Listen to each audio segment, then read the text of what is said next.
Yeah, yeah. Yeah, yeah. Yeah, yeah, yeah, yeah, yeah, yeah, yeah. Hey, I'm not on the hallucinogen tip as much. See, I only do shrooms, and then I did DMT with a shaman. You went to Peru? Nah, I did one Argentina? No, this was in Massachusetts. Oh, shit. Beach, yeah. Massachusetts I mean, shaman. anyone can be a shaman. Right. I guess, right? Yeah. God damn.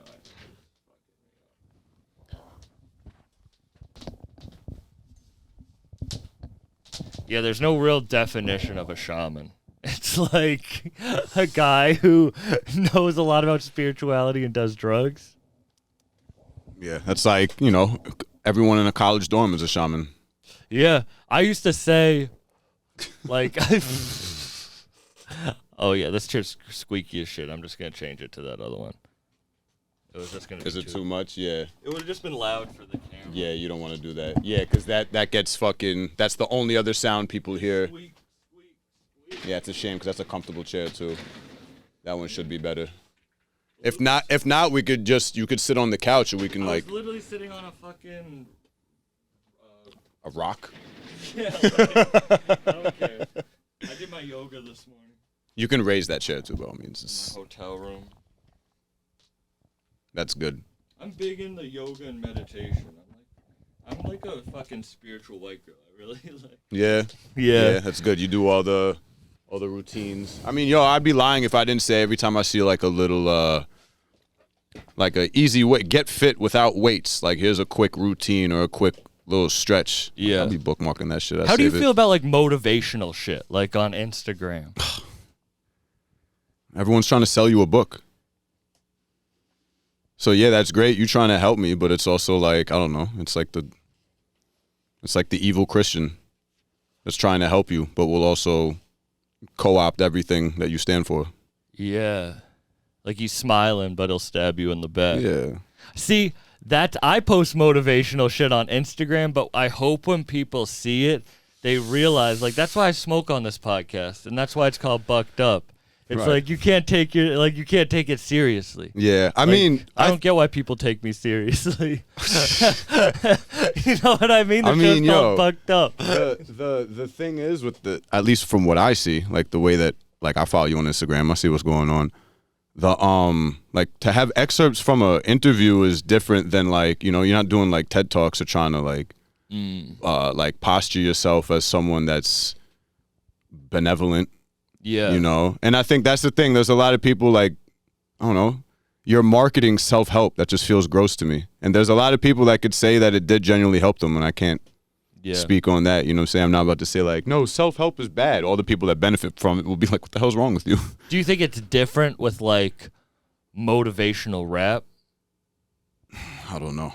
Because people find my music motivational and inspiring and all those redeeming factors, and I almost, I just kind of just, I make music. I can't say I don't have a plan in the back of my mind when I make music, but because it would be, I'm but being you're not hypocritical. making like Logic Suicide Hotline music that's trying to be like fake motivation. Yeah, but at the same time, I'm still trying to, sell you my record at the end of the day. So if a self-help guy got to make his money somehow.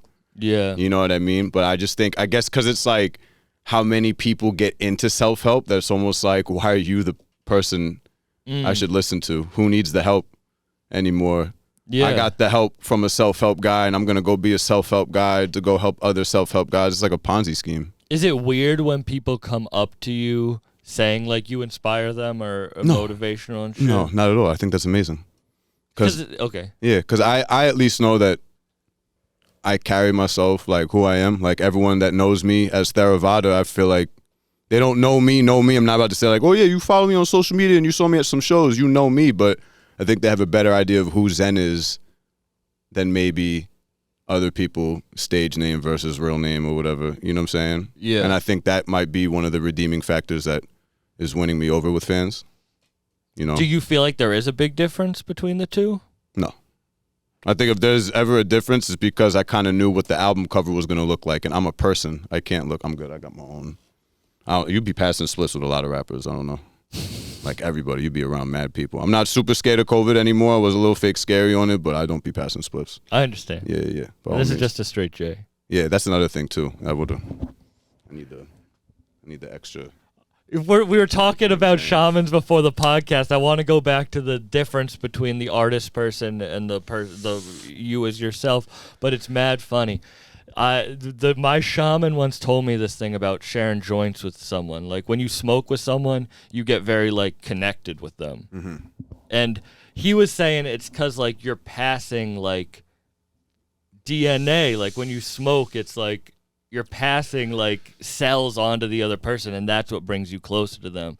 I always thought that was weird. Not that that's why I smoke with people, but that was like his spiritual reason for why smoking with people brings you together. That makes me never want to pass anyone. Yeah, as I said that, I was like, again. that's the creepiest thing I've ever. I was mid DMT trip when he told me, and I apologize for ever saying that. Suddenly now you have this common strand of DNA between all the people you've smoked with. Yeah, no. You just became a germaphobe right there. I mean, I low key kind of am. Like I was very much. You know, I always keep hand sanitizer on me. As soon as I enter a building, I wash my hands. It was just a normal thing I did, like before COVID. So during COVID, I was just on some like, just doing what stayed with the hand sanitizer. Like I'd be the type like, I'm not gonna sanitize my hands every time I dap someone. Nowadays, I kind of do, especially when I'm smoking, because it's like, I'm dapping all these people, I'm seeing people, I'm about to smoke, have my hands in my face, sanitize. Yeah. You know? But at the least, like before COVID, or if I went to like the gas station, definitely sanitizing my hands after that. You know what I'm saying? I feel like that's just normal. Common sense. Yeah. MTA machine, what? Even hop the turnstile, you touch, what? You passing through Metro card, like what? You touching? You grew up in the city though. No, I grew up out here. I was in the city, but out here being Long Island. Because in the woods, it's a little bit different. Like when I was young, I lived in like the farm town. It was kind of like germs are like a actual dirt is probably less dirty than like touching something that's been touched by 5,000, yeah, I get to the city people. And I just get like... Yeah, I feel you. Like, I don't know. That's when I become kind of a germaphobe. Like, I don't even like taking the subway and shit. Yeah, I mean, since we were younger, we would all kind of like... We stand on the train, like, not touch nothing. Yeah. We'd sit on the train, like... If I had to be real tired to like be leaning on the rail or actually hold the rail or something, but even... I don't know, man. It's just gross. Too many people touching things, passing things around. It's gross. Do you think back People to the are gross. back to the?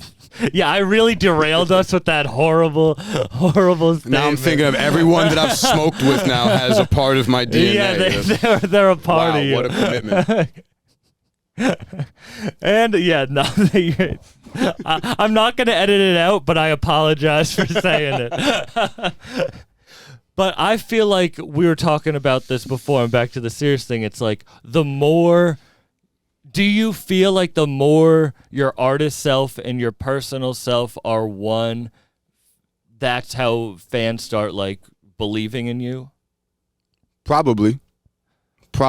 And I think the more I make music, the closer I'm getting to like my music, like me feeling like myself in my music. You know, not that there was ever a level of dishonesty in my music, but I felt like there was a level of, this is me just having at it. And now I've had at it for so long and I've figured something out that now it's like, okay, this is really me now. Because to have an idea, to be in the studio by yourself for one, and to have an idea, to literally start with the beat and you write and you record yourself and you do all these things. My biggest issue used to be losing the inspiration, like between the moment and the song, and something about the moment, the way it sounds in your head, the way it just sounded out loud when you was rapping it to your friend, and then you lay it down and like something feels like it's missing or something didn't feel right, or being a recording artist wasn't really making sense all the way. That can be really discouraging. So I would find ways to just like, you know, simple stuff like I make a voice note. That's how you know how it's supposed to feel. And I know a lot of other artists, they do with this. Their first draft might be a rough draft and they want to redo it, but something about that first draft just has that feeling. Yeah, Pro Dillinger last night was saying he'll only write a verse once. He won't write something 2 times in a row, and he'll only record it once. And if he fucks up, he'll scrap the song. Yeah. Yeah, That's crazy to me. That's definitely something I do. I feel like if I ever scrap something too, I don't necessarily scrap it. I just let it sit, and I let myself make 10, 20 more joints that I like that much more than those 5, 6 I was questionable about. Maybe use the verse for another beat, because I'm always making beats. The pockets can be different. Use a beat with a slightly different tempo. Yeah. Take sections of bars from other songs, use them in other songs, because that's the same way. It's like if I make a beat, an unfinished beat, who's to say that beat was done just because it was just sitting there for a minute and a half? Well, that's how stand-up is. How I feel about it is like I'll scrap a joke, but something in my life will happen, right, and that pertains to it. And that's why I like writing on stage, is because I feel like you have to like interact with the audience. You write while you're on stage? Yeah, I'll go up with an idea, like a sentence that I think is funny, and I'll just try to like extrapolate on it. Interesting. And then I'll do that 10 times, and at the 10th time, I'll finally have a bit. Right. I think people think stand-up is like freestyling, where it's like there are definitely some people who freestyle off the top of their head, but it's more about performing it in that moment rather than like coming up with it on the spot. And that's what stand-up is. It's like, it's not like I'm coming up with it on the spot, but I'm doing it so well that you think I am. Yeah, because it's about how you fill it all in between. People don't see that there's a full routine at hand, but all the extra things, interacting with the crowd, adding, like ad-libbing your own joke or whatever. Yeah. Sometimes it could be like, oh, this hit last time, I'm going to do it again this time, but I'm going to add to it. And also there's certain, you're in a different place, so certain jokes you can make that hit a certain way if you understand the area. Yeah. Hey, Milwaukee, how about the Bucks? So how you doing? Yeah, like then how do you prepare for like a freestyle on like a radio show or some shit? I mean, that's really just whatever bars I feel like I'm just on.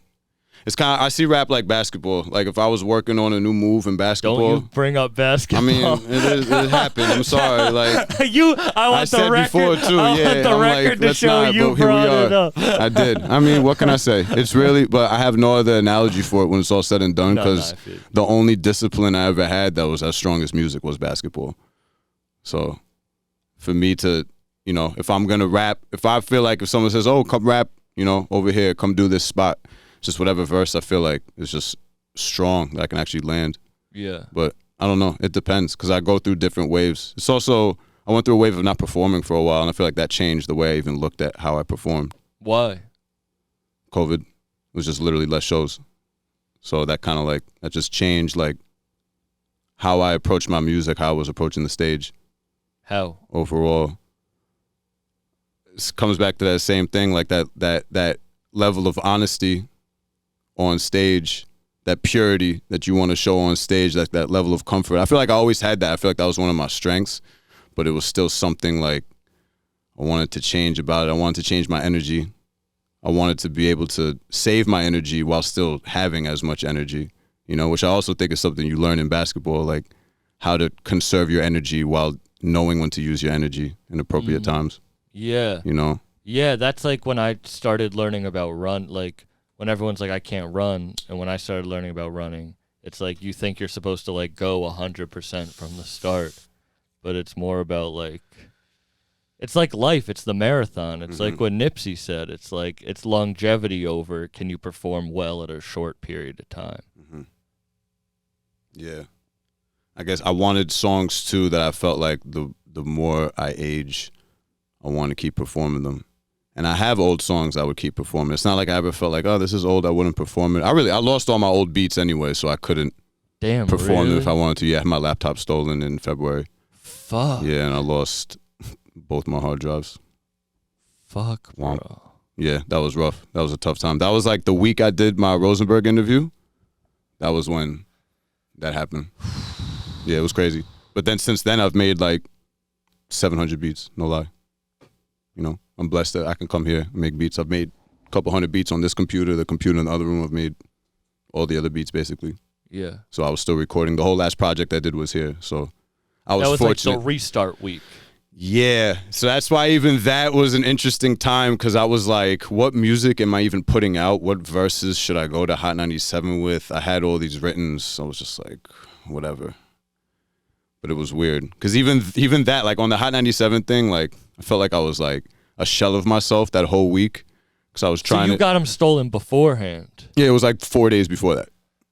It was like that shit happened, and then the next day I got the text like, yo, Hot 97 on Sunday, and I was like, okay. What am I going to do, say no? But it was still like, damn. But that's like the universe seeing if you can step up to the plate. I guess so. When I got that text, I was like hanging out at the Alchemist pop-up, which was also like a trip in and of itself. Oh, the one in New York? Yeah. Yeah. Yeah, and that was cool.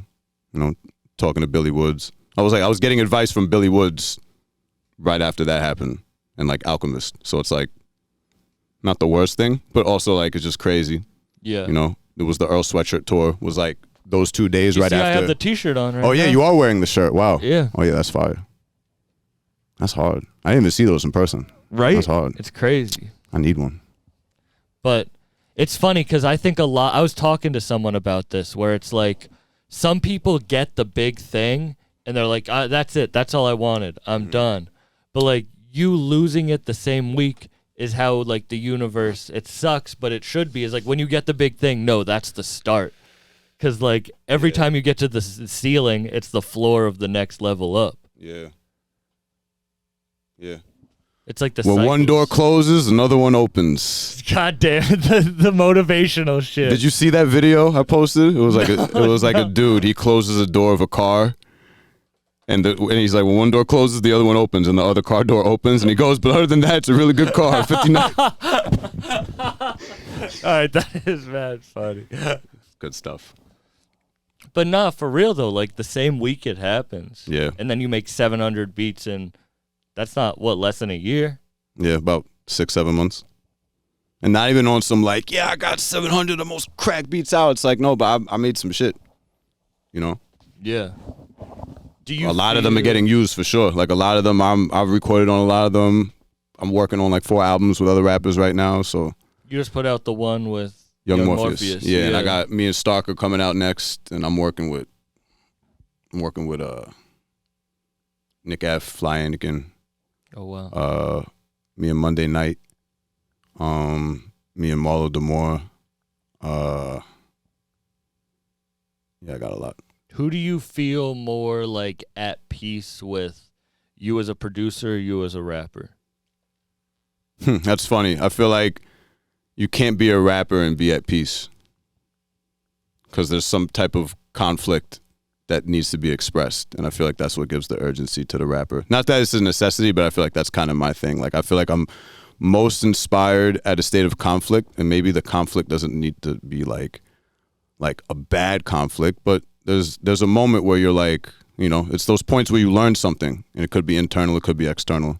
You mean like the Michael Jordan always having beef with people? Not exactly that. That's funny though, but it's more of like maybe it's more of like a Kobe. Like he's just trying to pressure his team. Like why isn't his team? He's trying to set such an example for his team. He's trying to get his team on the same page, and he's trying to help, but he's frustrated because it's like not everyone can be Kobe. You know, I'm not necessarily saying I'm Kobe, but it's that level of discipline really, that it's like I'm just trying to push myself, and I want the people around me to push themselves in the same way.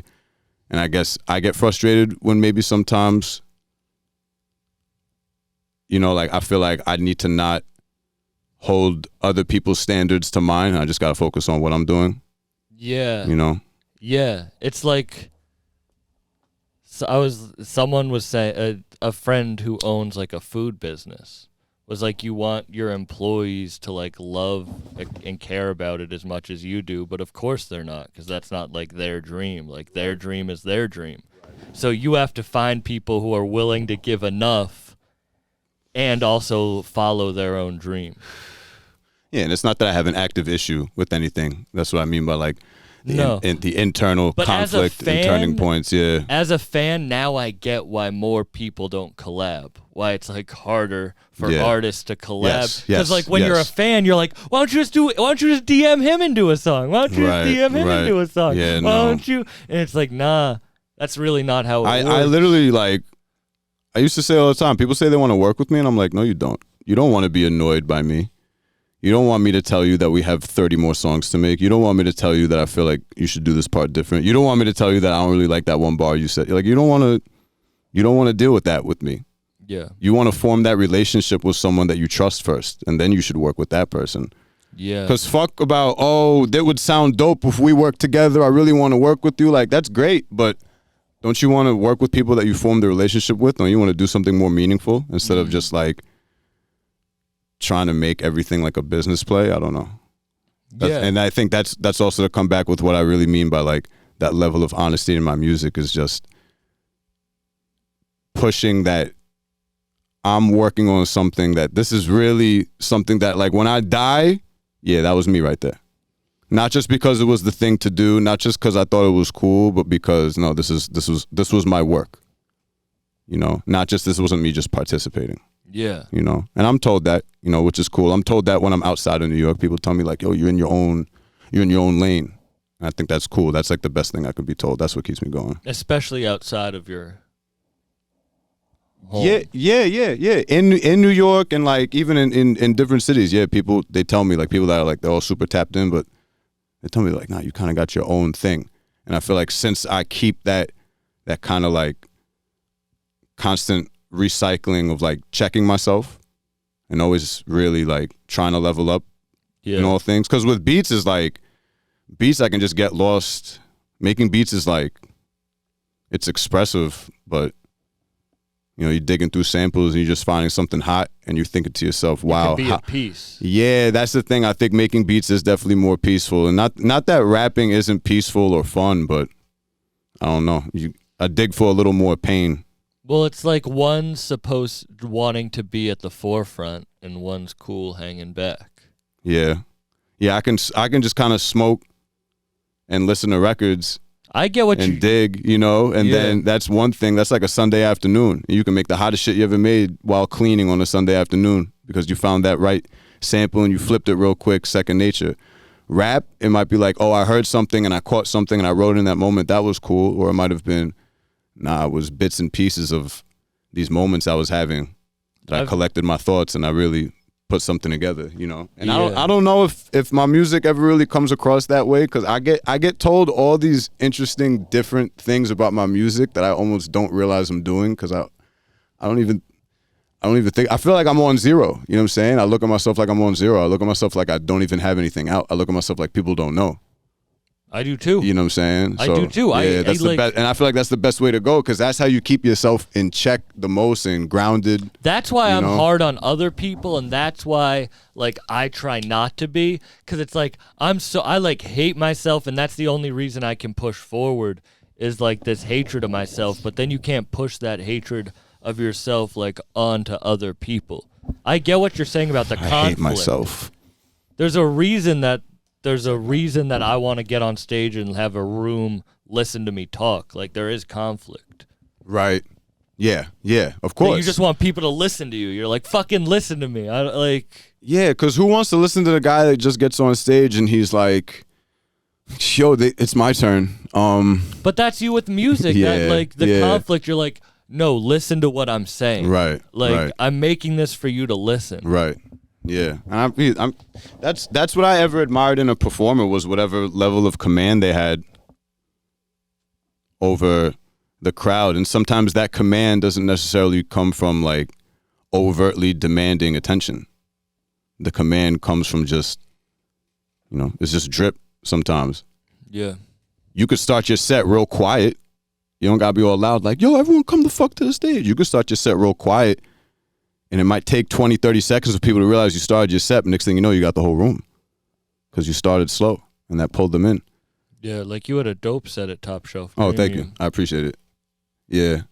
Top Shelf was cool. That was like, at that point, I had done like 3 or 4 shows through the summer. So I felt like I had a new routine down pat. I think that was one of the things too with prior to COVID, I never had a routine. And since I had all these beats and all these songs, I just knew I could go to a show and do one of 50 things. I know the words to all these songs, I had all these beats. I had a set list of 30 things. You should just go to shows and be like, this one, all right, this one, all right, this one. You come to a show, you see something different every time. Now I'm like, all right, what are the songs I actually do like performing? Which ones do I actually care about? And which beats do I actually still have? And then you got to, now I got to build my show over. Is that like past music that's done with? Like the old shit? Yeah, that you lost. I have a bunch of stuff that was still in my 404. Rob Chambers has a bunch of stuff. But like when you're performing, are you like the key joints though that I performed, even like just the quality of the beats, like even like I did a sound check the other day. Actually, it was like a month ago, whatever. I played a beat and I was like, I'm not doing this. I'm gonna do this one. You know what I mean? Because I'm like, it was just older, just didn't knock in a big venue. The songs still go hard. I'm sure people still like it. I'm sure people still want to hear it. But for me, I'm just like, nah, there's newer things to do. I might go back, maybe remix some songs, start performing them again. But I feel like I have a lot of work to do. Yeah.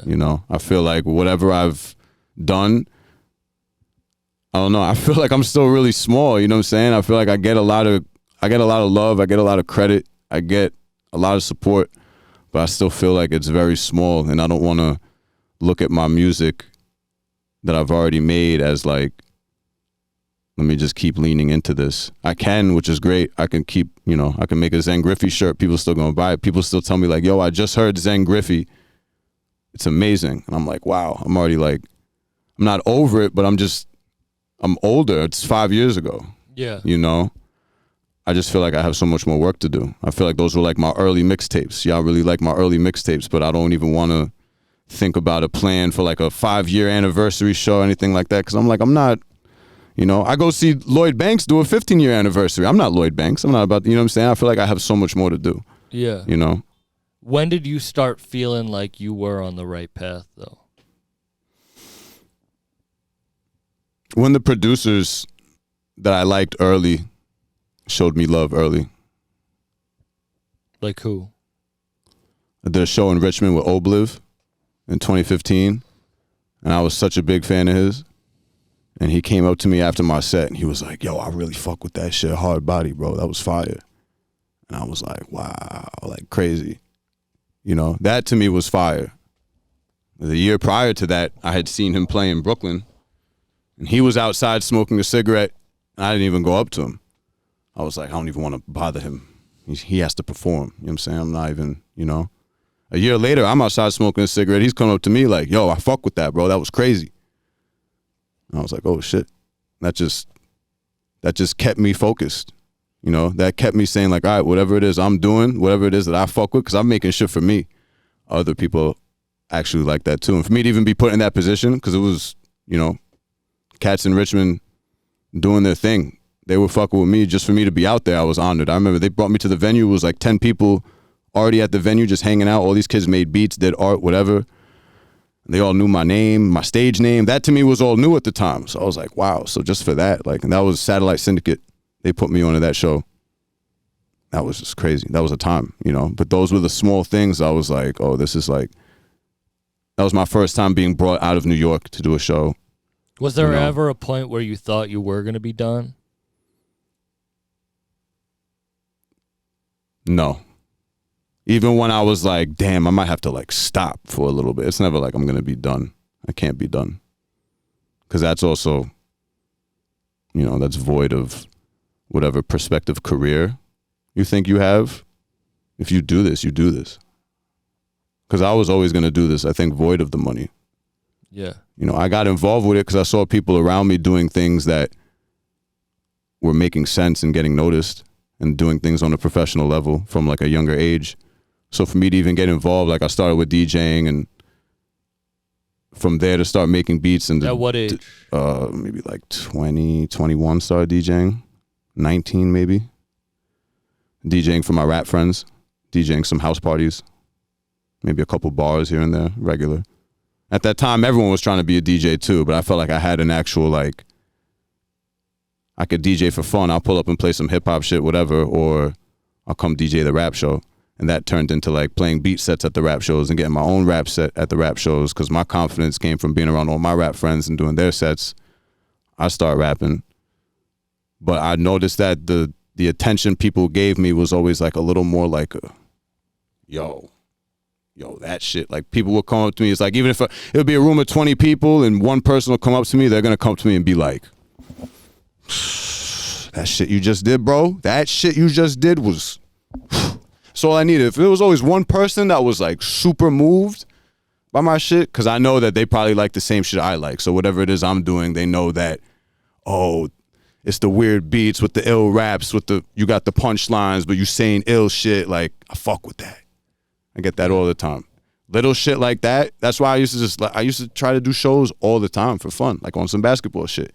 You gotta go to the park all the time, work on your game, play with different people, expose yourself to different surroundings. I would go to venues, sounded good, sounded like shit. Good mic, bad mic, one speaker, Bluetooth, whatever. I'd go anywhere just to rap, just so people could be like, yo, what was that? That was fire. Those are your beats? Oh, you know the guy that made that beat? Oh, shit. You know, just little stuff like that. It would stick. I would try to go anywhere from that point. It didn't matter. We weren't getting any money. I just wanted to go anywhere. Where's their rap show? Can I get on the mic? All right, what's up? I would start going to venues. Anytime I just show up to a venue, they'd be like, "Oh, you got your beat machine thing? You want to play some stuff, yo? It'd be dope." And that's just, and then that turned into getting booked for shows. That turned into opening for Mobb Deep. You know, was that your first big show? More or less, I'd say. But that was like, that's the same venue. That was at the same venue while we were already at. So that's why it's like, it was cool. We played. That was honestly, there was a bunch of real bad openers on that show. I have to be honest. They put us on first. It was already packed in there, which was cool. I wish we went on later. But that was still dope to even be able to say that we did that. But just from showing up all the time and like we'd go to the venue and the sound guy would actually go behind the booth and be like, "Oh, you're performing tonight? All right, I'm gonna do the lights for you."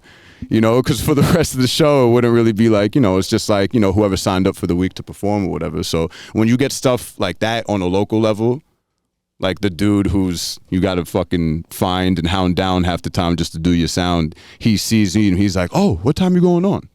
That little shit like that is cool. Because I'd see him even like not do the same shit for the artists I thought were dope. But they'd see me, they thought I was fire. So I don't know. I lean into that, you know? Yeah. It's cool to hear about the shitty shows, mics, whatever, because that's what I do with comedy. Any night that I don't have a podcast, I'm going to try to find a place to tell jokes. And that's the kind of hustle that you have to have. Yeah, definitely. It's like no matter what it is, no matter if there's what it is, like you just go and you do it. It like, and you have bad nights too. Like, is there bombing in music? Like, can you bomb a show? Of course. You forget your words. You might be not just, I don't know. I have sets where I'd be thinking I did bad just because, like, I did one song that's like some new shit I did that I didn't even record or didn't finish, and I'm like, I just want to do this. I'm just feeling this vibe. And I only do the first 8 bars, and I'm just like, whatever, do the next one. In my mind, I'm like, damn, I fucked that up. I really wanted to do that shit. But in reality, it's like, oh, it's cool enough you did those 8 bars, bro. You did 7 other songs flawlessly. Yeah. I might let one moment just be like, yeah, that shit was whatever. People be like, yo, you killed that shit. I'm like, yeah, it was whatever. Do you feel like the performing helps you in the studio?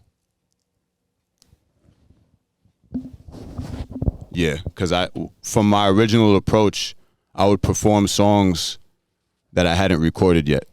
So I always say I kind of like, you know, reverse engineered my style. Like I wasn't going into a studio to record songs first. I would just make beats and have verses and just go do a show with a random assortment of beats and a random assortment of verses. Nothing was recorded. Nothing was out.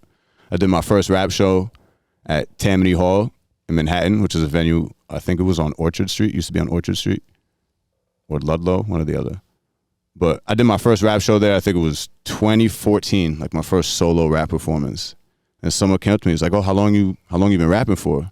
I was like, "Oh, this is my first set." And he thought I was like fucking with him. You know, again, shit like that. Like I do my first solo rap show and people already seeing like, "Oh, this guy's seasoned. This guy's nice. This guy knows what he's doing. This guy's been putting out music." Pre-DJing, what did you think you were gonna do?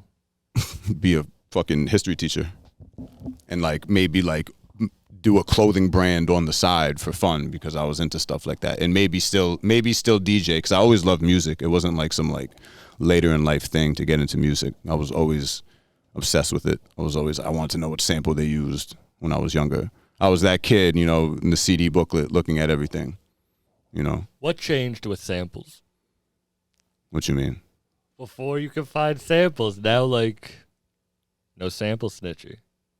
Oh, I mean, just gotta dig, I guess. I don't know what you mean though. Like you mean with like for me to find samples or No, or like the recognition of samples? Yeah, the like, recognition of samples. Before, like you could post like what sample you used, but now it's like, nah, you can't do that. I mean, they're gonna do it anyway. Like these hip hop fun fact accounts, they're gonna be like, look at this sample. And I don't know, bro, if I'm that fire and someone's making some video of like, yo, I recreated this beat for this cool rapper, what do you think? Like, okay, cool, you found the same sample and tried to flip it. That's amazing. Yeah. I even understand beat making because I watched someone on YouTube in like 2005 or 2006 recreate the beat to 1,000,001 Questions on Fruity Loops. You know, I didn't understand it, but I could at least say, oh, wow, this like, I see what he did. I see how he chopped the sample and made it damn near the same exact thing. Yeah. You know? Mm-hmm. So, I don't know. You see that thing that YouTube now is making it that you can use like other music? What do you mean? On their, like before they would like demonetize you if it had like someone else's music in it or if like the sample, but now they'll pay the original artist the money and you won't get demonetized. Right, there's like, it's like streaming within it. Yeah, exactly. Type thing. Yeah, like, oh, I could just put your song in it. You're going to get your streaming revenue because it popped up on YouTube as if someone clicked play on your track itself. Yeah.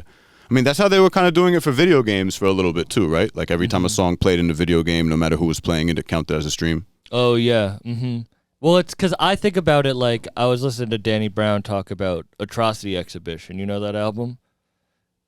I don't know if you listen to Danny at all, but he said...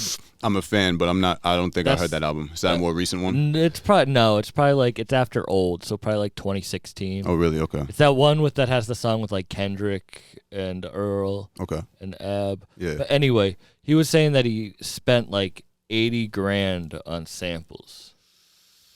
Yeah, for like clearances and stuff? Yeah. I mean, I don't know. Again, I'm not at that point. Am I going to be after this interview? I don't know. I'm with you. I'm at 0 every day. Like it's that's weird my thing, to me man. that I don't know. people- Like, am I supposed to stop sampling though? Like, I don't know. No, I'm not saying that. I'm just as a fan. Like, yeah, I know you're not saying it. I like hear it. Like, I kind of like going back and finding like the old jazz song that was used, or like, but you can't do that now because what? Like, the streaming... I mean, just don't say it on Twitter. Like, let whoever is like the hip hop sampling 101 Instagram account or whatever the hell, let them do that. If you're just gonna be some guy and be like, yo, dope, I love this song, I love how you flipped this sample from this record from this year on this label, it's like, all right, bro, that's great, you're a fan and you know what the hell's going on, but like, damn. Action Bronson used to have like a radio station that was like all the songs he had sampled. It was and every week it would be like him and Alchemist would curate like that's a list of like old jazz, like Egyptian jazz fire. from the 60s. It was dope as hell. Yeah. I found so much music that way. Because then in the same respect, it's like, because yo, hip hop, like making beats is still just like DJing. When you digging for samples, it's the same thing like selecting.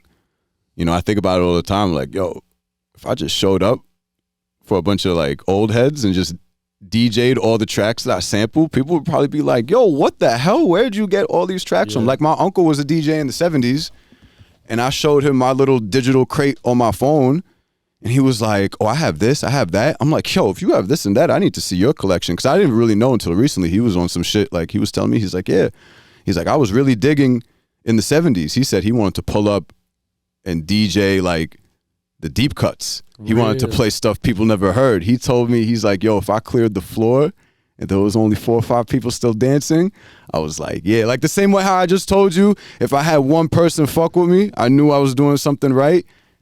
It was like listening to myself. It was kind of bugged out. You know what I'm saying? Like, and you had never talked to him about that. I knew he was a before. DJ, but I thought he used to just play like Gap Band records or something. You know what I'm saying? Like the hits. I didn't know he was like really on some like DJ digging in the crate shit on some 70s, 80s shit. And he's like, yeah, if I had 3-4 people still dancing, then I knew, yup, those are the people that get it. They want to hear the new shit too. They've probably been put onto this and they just like it. They just keep going. Everyone else, they want to hear the top 40 joints or whatever they call it. Any other musical talent in your family? He was low-key the only one. The fact that he was a DJ, like that's the and that only he person. talks the same way you do. That's kind of exactly like he said. He was like, yeah, I was hanging out on the Lower East Side at the record store, all that shit. Yeah, so I was like, what? But it's like I don't know how. Like I always knew it. Does he have a bunch of records? He still has them. Have you ever dig through his? Nah, I'm about to though. That would be I'm about crazy. to find out. I think it was because my cousin had shown him that how I was on High 97, and he started getting hip to how because Rob Chambers is also my cousin, so he's like he's seeing both of his nephews like, so he's like opening up more to us about like what he was doing. Not that it was ever really a secret, but I feel like he knows that we really appreciate it. Yeah, and we're coming from the same place. You know, and especially when I'm showing him the records and he's like, oh, what? You're using these like to make beats out of? I have these records. You know, I'm even explaining to him like I've been sampling Greek records, like all genres. And he's like, really? I'm like, yeah. I don't know. Greek people fronted on me from saying that the music from Greece wasn't really that special. I don't know. You got shit for talking? Yo, son. No, it's not even that I got shit. It was just like no context. It's just that growing up, I feel like no Greek person asserted to me how crazy Greek music was. Oh, Greek music's good. Oh, man.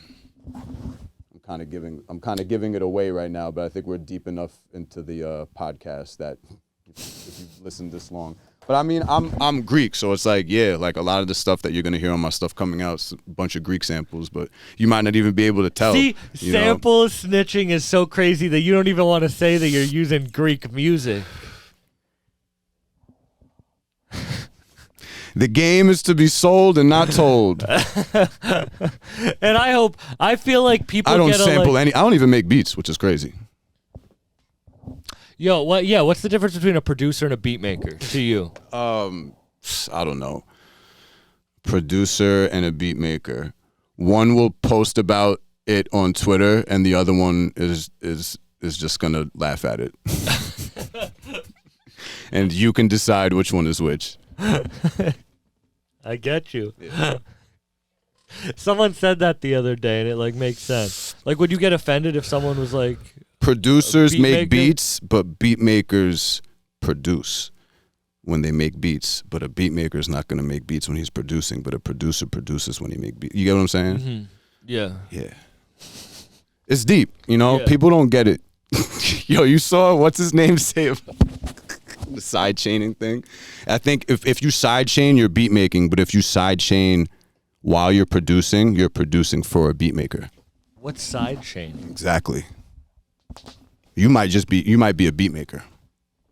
I'll make music. But still, it's like... You mean it's like a mental thing? No, not even. It's just deeper than rap. Now I feel like you're fucking with me. Whatever gave you that idea. Yo, people get so, and I'm not saying this to you, but I feel like I shouldn't even ask about it anymore, the sample thing, because people do get really like... Yeah, I mean, like no one wants to give away too much, even though we're all low-key doing similar things, no matter who wants to admit what. But I just feel... But see, I'm just like a fan, just like, I'm like, I'm really like a kid in music, like going into like a candy store being like, ooh, what's this? How's this done? Like you still hear like a track with a sample and you're just like, what the fuck? How? You know what I'm saying? How? Yeah, that's amazing. How I see music is I either like the energy that the song gives off or I don't. Like, I'm not a music journalist. Yeah. That's why I can like YNJ doing Coochie Man shit, or I can listen to your shit, or I can go listen to Milo, or I can go listen to fucking like... I was going to say MGK, but I can't really listen to that shit. But you know what I mean, like Playboy Cardi, like absolutely. Whatever it is. It's just like I like the energy it's like off from it. Either like it or you don't. There doesn't need to be like a science behind the way you're interpreting it. Yeah. You know? Because then I feel like that's what's going to disallow people from enjoying things. Do you still have like a passion for it? Can you still enjoy it? Oh, of course. But I think it's less of a mystery now because of how much more I've just, learned about music. When you're really sampling and digging for music, you learn so much about music if you're really paying attention and you really like studying everything, And I think with that, I have less questions, but I want to learn so much more. Whereas 10 years ago, like hearing any beat was still just like, how? Like every time I'd hear beats, I'd be like, how? What the hell? How? I'd say how so much more. Now it's less how and just like, oh, you did it that way. Wow. I can kind of configure how and map it out my own way. I might be wrong, but.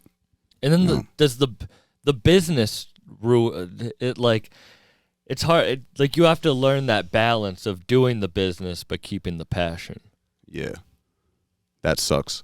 Sucks so much. Yeah. That's hard. The first getting the fans is harder than is easier than creating a business out of it. And Yeah. that's what sucks. I want to do so much more than I literally can by myself. And I think that's what I hate about it. It's not that I don't want to do it. It's that I don't have the energy or the facilities to do it by myself all the time and constantly. Because you're still a creative. Yeah, because you're not a CEO. Like, exactly. I mean, you have to be a CEO and a creative. Yeah, like. I'm quite literally my own manager in every aspect.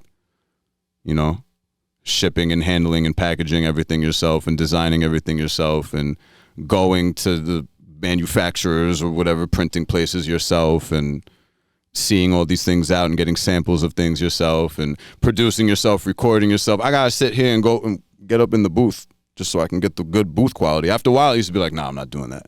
Yeah.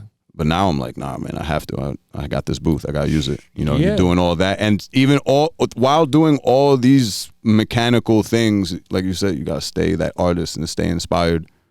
So I think, you know, again, touching back on square one, what we was talking about, like staying in tune with myself. And not being distracted by all these things and forgetting, like, you know, the purpose of it, which is why I just need the help for real. Yeah. You know? Yeah. You see, like, I pull up by myself. I set up. Like, I do have a team, and I love them. But, like, they can only do so much. Of course. Like, I can't do graphics. That's not, like, you know what I mean? Like, I need someone to do the graphics. Yeah. Yeah. Yeah. Yeah, I was doing graphics and videos before music. Like that was just a hobby of mine in high school. So when all this stuff started coming together, I just had everything like by the time I had started rapping, I knew how to do all the other stuff. You know? And that's good. Cause you have to it's good being able to look back at your life and be like, oh, all the things did lead me here. Even if I didn't know that they're gonna affect or even if they indirectly affected it. It's like, oh, I was always on this path that ended up helping me where I'm at right now. Like, yeah, I was prepared for the opportunity. Yeah. Yeah. Like when I met Conway in 2017 and we talked for 45 minutes, that was basically my first interview with a rapper, even though I never even thought about podcasting. It was just us smoking outside.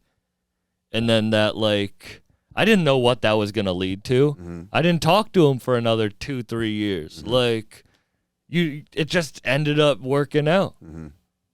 It's those things, the omens in your life. You ever read The Alchemist? That was before you had that interview with him. Where you like sat at the table, this right? This was before I even started doing stand-up comedy. Right. That's I what just I'm saying. Snuck outside after him after a show once. Yeah. And was like, you inspire me so much. And he's usually not talking to people like that, but he smoked me, him, and DJ Shay for like 40 minutes. Wow, crazy. That's crazy, bro. Word up. R.I.P. DJ Shay. R.I.P. DJ Shay. Word up. Yeah. Damn. Yeah, man, that interview with Conway was crazy. It set you up for him to, like, open up on that level. You know? And that's impressive. You know? For both of you. I think it's impressive for Conway to open up on that level, and I think it's impressive for you to have that platform for someone of his level to open up. I'll always, because that was the moment where I really dug into your shit. I got hip to your shit after you did the Pep interview, but when I saw the Conway interview, like I just saw the level of comfort and the way that the questions responded to the answers led into the other questions, like all the little shit. And I just said, I'm like, this is good stuff. I felt like I understood a whole level of Conway, a rapper who I'm a fan of, and I understood more of his intentions and what to maybe expect from him or not expect from him, and just saying like, damn, I feel you. As someone who's also in this rap shit, doing things in my own realm, in my own level, you know. He's on a whole nother level, you know what I'm saying? Griselda getting signed, like, you know, I say this all the time. Griselda getting signed in 2017, that gave a lot of us more opportunities than we already had, you know. I can't say we wouldn't be doing this if it wasn't for them, but it definitely made all this shit bigger. Yeah. You know what I'm saying? And to hear in an interview that you did with them, like, for him to come through and say, like, you know, I wish I didn't push it as far, you know what I'm saying? Like that, and these are the things that I start to think about, like, yeah, I'm not crazy. I'm not crazy for knowing, like, you got to do these things at a human pace and strive for greatness, but don't pigeonhole what you think success is supposed to be, because you're going to miss out on all the shit around you that's very redeeming and still qualities of success. Like, you don't have to go so far to have everything you want. Yeah. You know, you think you want all these things, but you don't understand the compromises that come with certain things that you think could be fly. You know? You have to make the balance of the artist and the person. Yeah. Because if you push all into one, either way, Mm-hmm. you're not going to be happy in that final moment of your life. Yeah. Yeah. That's a big thing, man.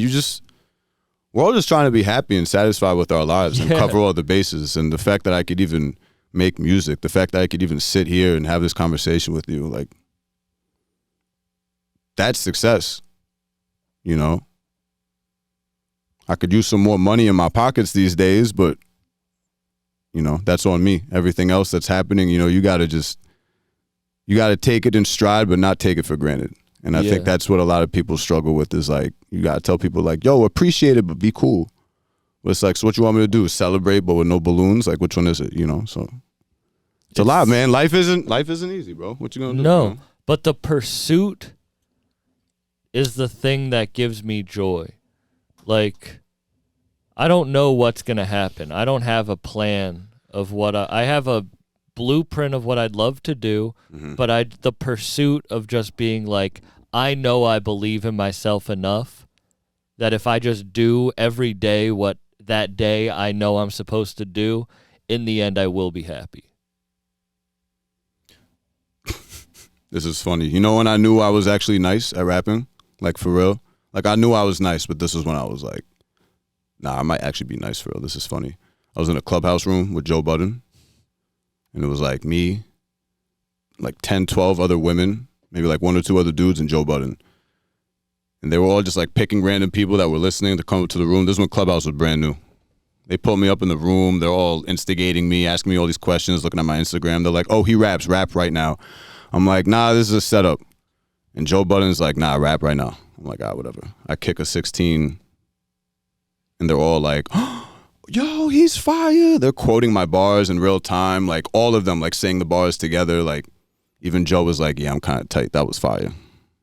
He was like, after the first bar, I got tight because you were fire. You had a flow. Because I was like, oh, no, this was a setup. Y'all were just trying to talk shit. And I feel like he didn't have shit to say. Then I was like, all right, man, I'm probably pretty good. This is a guy that talks shit about everyone. You got him mad that you were good. I got him psyched that I was actually nice. Shout out Joe Budden. His last day's freestyle was crazy, and I got a chance to tell him that. That was cool. That's cool. He's hilarious. What a fucking career arc, that guy. For real. Still some of the best Drake disses out. The most unnecessary but great Drake disses ever released were the Joe Budden ones. But on some real shit, that was a funny full circle moment for me, because I really do love that last day's Joe Budden freestyle. That to me was like one of my favorite displays of rap ever. And that's also like, that kind of speaks to my like nerdy passion of rap, is that I don't have to like certain bodies of work from everyone, but certain people just did one thing that I thought was so perfect and amazing that I'm like, damn, you could have probably done that 100 times, but you were just doing whatever you wanted to. I can't decide for you just because I like these 1 or 2 things. Like, what? The Joe Budden NBA song? What? That's my whole drip. That's every bar is a... Have you heard that song? Nah. You've never heard that song? Oh my God. I'm not a big Joe Budden He fan. raps like, over the... I mean, I'm not devastated to hear that you're not, but Joe Budden NBA, there's 2 versions. There's a new version. It wasn't good. The old version is amazing. Wait, you talked about yes, it. You rapped about it. Yeah. I heard it in the track, and I didn't know what he was talking about. It just hit me too. Yeah, I did talk about this song. Yeah, because I was listening to it on my way here. Word. NBA. He raps over the NBA on NBC theme song, like sampled in a beat. You never heard that? What does he say? Drive slow, lights out, like I love this game. Oh my God. Y'all like magic. I'm starting to believe you dudes ain't that sick. Might see me scooping up a bird to get knowledge. Number 1 draft pick, and I skipped college. I forgot what he said after that. He said, get injured, end up, who's he say? Like Grand Hill on the bench in your street clothes. Talk about he really got it good with a Glock, but like Kurt Thomas, he ain't good for shit on the block. That song is crazy. It's just every line is like, it's at that time, I think it was like 2000. Oh, so it's just 90s basketball bars, every single line. But it wasn't deliberate. It was kind of like I was just going through life, and then I was like, you know, I like bringing up a random NBA player that I really fuck with because it's like, you know, I just feel like the way I'm rhyming sometimes I just start to imagine the way a basketball player played, and then the way their name sounds just sounds kind of cool. You know, rap shit, whatever.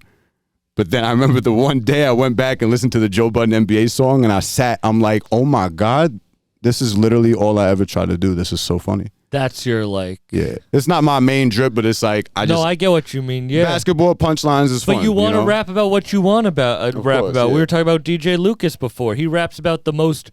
Like he raps about being in the woods of Massachusetts, and it's like no one. It's because he's rapping about what he wants to rap about. Right. Right. And you got to keep it fun. That's why like I like to sprinkle in gems, self-help and life advice. But I'm not going to sell you the self-help book. I want to keep you motivated, but I'm also, you know, say something funny and also give you an image or give you something to research. Sometimes it's like that's where comedy and I don't expect everyone to know what I'm talking about too off rip. If anything, when people will misinterpret my lyrics and be like, yo, it's fire, you said this. I'm like, that's not what I said, but you still thought it was fire. So that's still fire. Yeah. That you just thought it was fire and you misinterpreted it, but that's not what I said. And I can still correct it and tell you what it means and how it connects to 3 other things. And you're going to be like, whoa, I would have never known that. That's why I got to start putting lyrics in my physicals with like annotations. Oh, yeah. Yeah. I think most of us should do that, if not all of us. I like doing it like on Apple Music where it like shows the lyrics as you go up. I don't have Apple Music. Oh. Yeah. Are you a Spotify guy? Not really. I mean, I use Spotify, but I just use it to like, I don't know, listen to Rosebud's Revenge on repeat. You know what I'm saying? Oh. Or like Tragedy Gaddafi. You know what I'm saying? Like you listen to Elephant Man's Bones? Fire. What? I'm actually kind of tight. Zip Zap. That's the hardest. Zoop. Zip Zap Zoop. That's what. No, it's not Zoop. I think it's just. I think it's 3 of them. Zip Zap Zop. I think. No, Zigzag Zig. You talking about? Oh yeah. I was like, I wasn't sure what you was talking about for a second. Fun. We got there full circle. Yeah, Zigzag Zig. There you go. Is that the one with the hardest chorus of all time? Y'all dudes broke. In real life, y'all don't get no pussy. My life a fantasy. That shit's so funny. I literally, is funny. I ran that back like 100 times. Rock is so mean. It's hilarious. Shout out to Rock, man. Shout out to Rock. Shout out Long Island.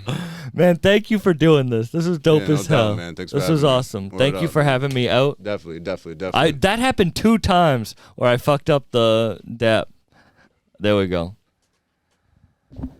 Thank you for coming on. Where can people find your shit? Inside, outside, everywhere.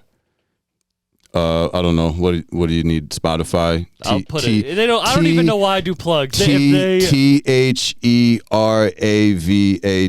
You could put the letters up here, and if you don't, that's okay. We're still in here. THRVD for shorthand on the Instagram. Yes. Yes. Thank you. Zen Griffey with an X. Hello. And good night. Shout out fake bougie _ Ryan for the smoke. Peace.